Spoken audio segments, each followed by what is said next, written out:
Hello friends, welcome to my channel Positivity with Geeta Iyengar.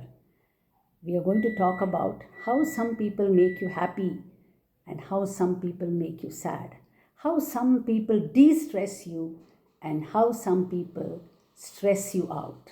What is this magic potion that they have that they can make your life and break your life? You will find everybody in this world. Every second person, third person is always waiting to make you happy. Similarly, they're also waiting to make you sad, make you feel low, depressed, and so on. So much so that nowadays people talk about depression, going for counseling, and what has happened? It may be sometimes situations, it may be sometimes people, it may be sometimes you. You yourself may be responsible for it. So there are so many factors that are responsible for making you or breaking you. Keep alert, be aware, and see what is happening. क्यों ऐसा होता है? Many times people have that sadistic pleasure. They want to see you panic. They want to see you fret.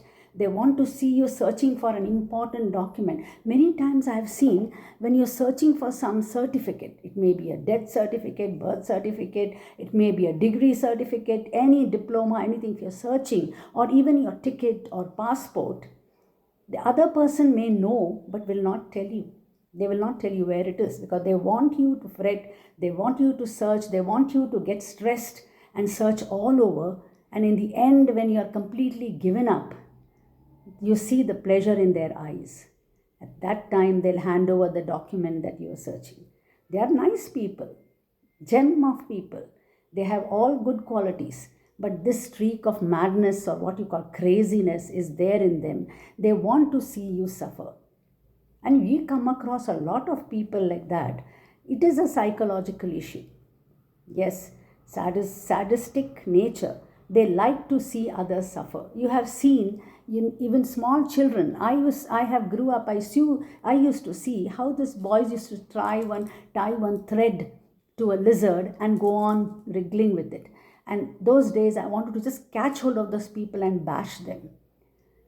So you are taught that child, when you see this happening, you have to stop it there and there. If you don't do that, that child grows up to a teenager, again he will develop this quality and he will go on troubling. He had a sister with whom he would put a safety pin and poke her. Again, when you allow that child, these children will become the center of ragging. They rag people. What makes people rag? It is this sadistic pleasure that they get. And again, when they grow, they become husbands, they become fathers, and yet that thing doesn't go. So society, first and foremost, your intimate family members should control them, handle them carefully, stop this nonsense of sadism. Of course, positive thing is fine because you have to look when you come across somebody suffering from this kind of psychological issues. First and foremost, you have to just uh, don't. They say no. Don't spare the rod and spoil the child.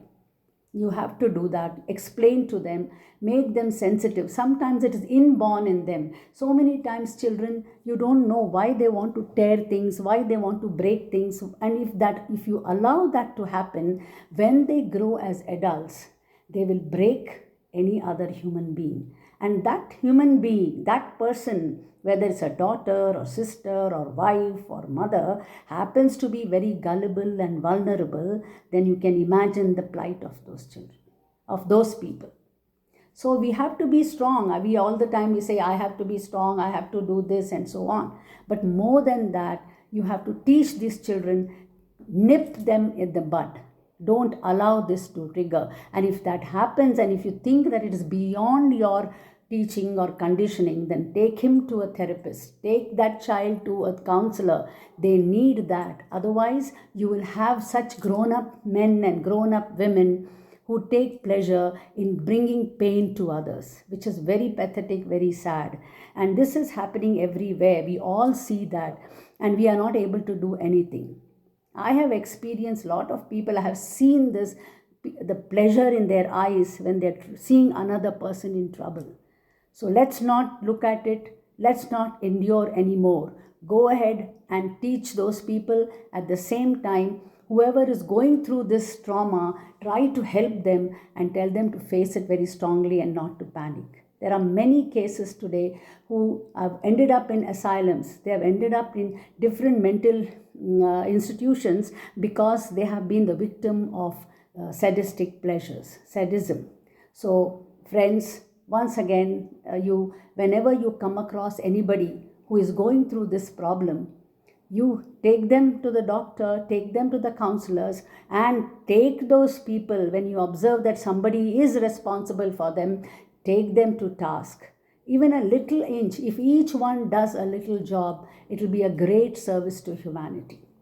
So, friends, be aware, be awake, arise, and be aware of what's happening around, and don't stop at that. All of us have our little bit of duty to make this world a happier place. Thank you once again for listening to me. We'll come again next time with another topic. Bye till then.